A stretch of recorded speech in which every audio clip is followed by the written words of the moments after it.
नमस्कार, धन्यकार। आप सभी अच्छे होंगे, खुशहाल होंगे, भक्ति भरा जीवन व्यतीत कर रहे होंगे। इस शुभ भाव के साथ आज का विषय है दया। दया को अगर पीछे से पढ़े तो याद अर्थात स्मरण रखना, अर्थात ध्यान रखना, अर्थात ये भी कह सकते हो कि हर पल चेतन रहना। अब याद किसे करेंगे? सिर्फ और सिर्फ परमात्मा। और जब परमात्मा को याद करते हैं तो दया के भाव स्वतः ही हृदय से निकलते हैं।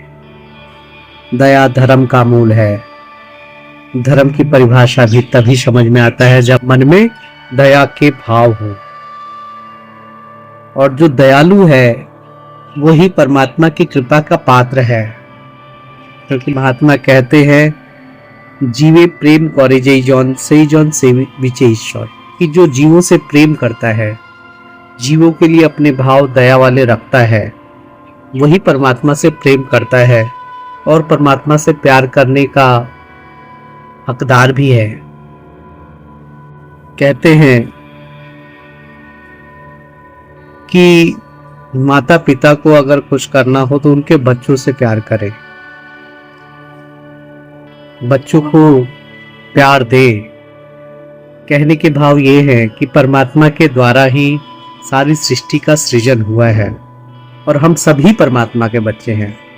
लेकिन अगर हम एक दूसरे से प्यार करते हैं तो परमात्मा हमसे खुश होंगे, परमात्मा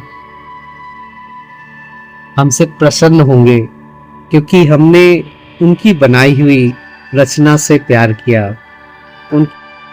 अगर ये शब्द कहा गया है वसुधैव कुटुंबकम, कि सारा संसार ही परिवार है, तो संसार का पिता परम पिता परमात्मा है।